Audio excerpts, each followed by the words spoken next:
Private or self-financed universities have mushroomed at a tremendous rate over the past few years in India, nearly doubling from 225 universities in 2015 to 431 as of August 2022. In fact, 68 of these private universities came up in the last 4 years only.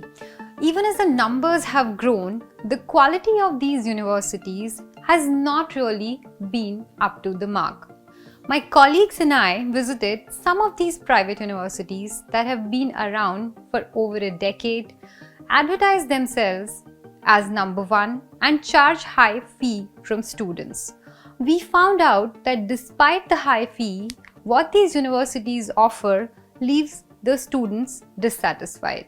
In the next few minutes, I will tell you all about it. One of the universities that the ThePrint team visited was Chandigarh University, located on the outskirts of Mohali, with its 105-acre grounds, eateries, surveillance cameras, numerous security guards, and imposing buildings that house departments spanning from engineering and media studies to management.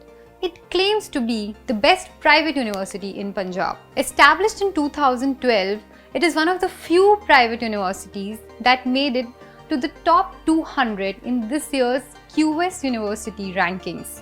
It jumped 90 places to rank at 185 among universities in Asia. However, in September, questions about campus security arose in the wake of a major controversy after women students alleged that they were being filmed secretly in the hostel washroom. When the ThePrint visited the campus last month, several students also voiced concerns about infrastructure and academics, pointing out that they were paying hefty fee and expected a higher standard for both. Some students also said that faculty members keep changing very frequently, and by the time they adjust to one person, there is a new faculty member in place. Another student complained that they were not given enough academic guidance after the first year. Others criticized the campus amenities, including no transport to navigate the vast grounds. Despite charging huge fee, the institute does not provide basic facilities like shuttle service to students within the campus and AC in classrooms. This is what the students told us. Shuttle is only limited for guests and parents according to students on the campus. Another university that we visited is Reva University in Bangalore. While the glossy brochure seems to reflect reality accurately enough at the first glance, with its sprawling campus, lush greenery, and plenty of students, it's not all hunky-dory for the university. Several current and former students that the ThePrint spoke to said that there was little exposure to cultural activities and the placements tended to be underwhelming. Engineering students pay a fee of Rs 1.4 lakh per year. For that, they say that the placement facilities should be better. At Kolkata's Brainware University, it was much the same story. It dubs itself as the best private university in Kolkata, but students who the ThePrint spoke to said that placements were disappointing last year and they're hoping that the situation changes. Excellent placement and infrastructure is a point that the university highlights on its website as well as its brochure and claims it to be its strong point. Then there is Career Point University on the outskirts of Rajasthan's Kota. Started in 2012 by the Career Point Group, which is best known for its coaching center of the same name in Kota, the university advertises a plethora of courses and placement opportunities on its website. However, when the ThePrint visited the campus, it seemed apparent that the university is essentially an offshoot of the coaching center and serves as a placeholder for many students who could not crack the joint entrance exam or the JEE for admission to one of the prestigious IITs or the National Eligibility Cum Entrance Test for medical colleges. The university gives students a chance to attend classes for just 1 month in the entire year if they are preparing for JEE or NEET. The annual cost for the BTech degree is about 1.30 lakh, and for BSc program it charges about 50,000 rupees. Students who spoke to ThePrint said that it's a convenient fallback option for them, but complained that placements are disheartening when they choose to go ahead with the entire course. The average engineering placement offers a salary of about rupees 3 lakh per annum. Now let's look at some hard facts in data about these universities. According to a 2021 study published in the Journal of Higher Education Policy and Leadership Studies, private higher education institutes constitute about 30% of the total education institutes in India. Data also shows that while the overall number of universities, both government and private, grew 2.57 times between 2007 and 2022, private universities alone grew 20.44 times during that period. While the share of students enrolled in private universities is just about 3.3% of the total enrollment of 3.85 crore students across institutes of higher learning, this includes government-run state and central universities. The number shows a stark increase. Just 2.7 lakh students were enrolled in private universities in 2011-12. This number went up to 12.76 lakh in 2019-20. Data from the All India Survey of Higher Education shows.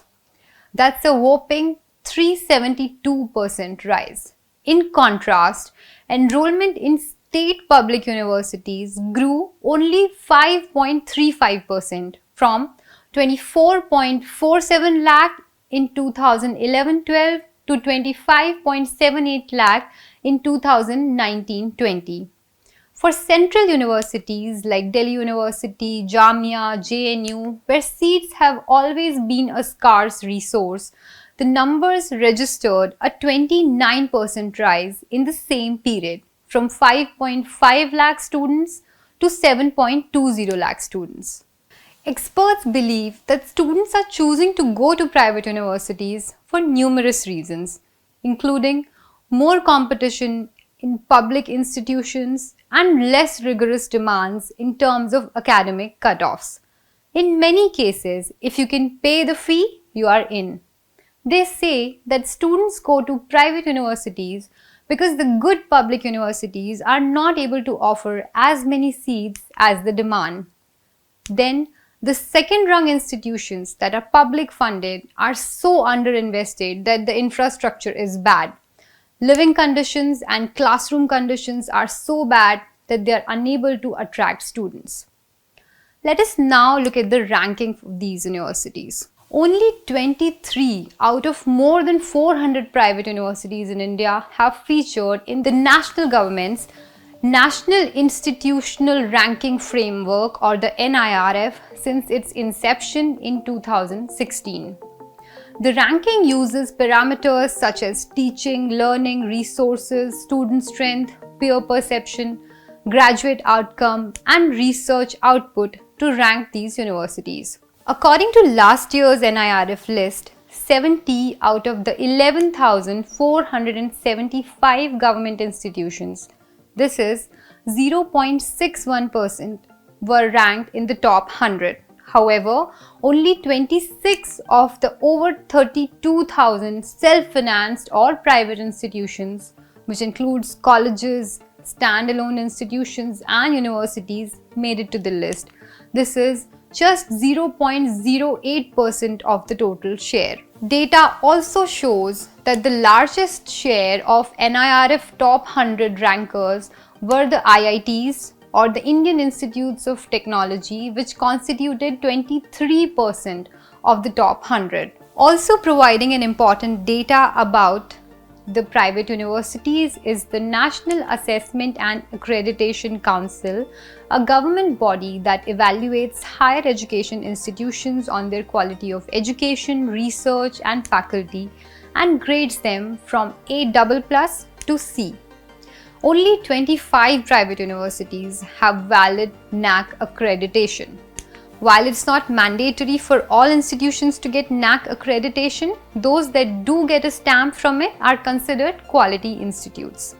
The central government has also been laying emphasis on getting more institutions accredited. Over the past couple of months, the Supreme Court in 2 judgments involving private institutions emphasized that profiteering is detrimental to education.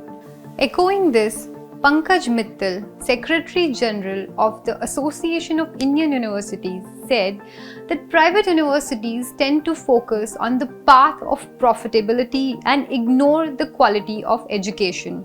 However, she added that this does not mean that the quality of education is necessarily high in public universities. Not just private universities, public universities also have a long way to go in terms of improvement. The private ones aren't even aided by the government, but still they manage, she told ThePrint. This is Kritika Sharma, Associate Editor at ThePrint. Please log on to our website to read our stories and visit our YouTube channel for more such videos.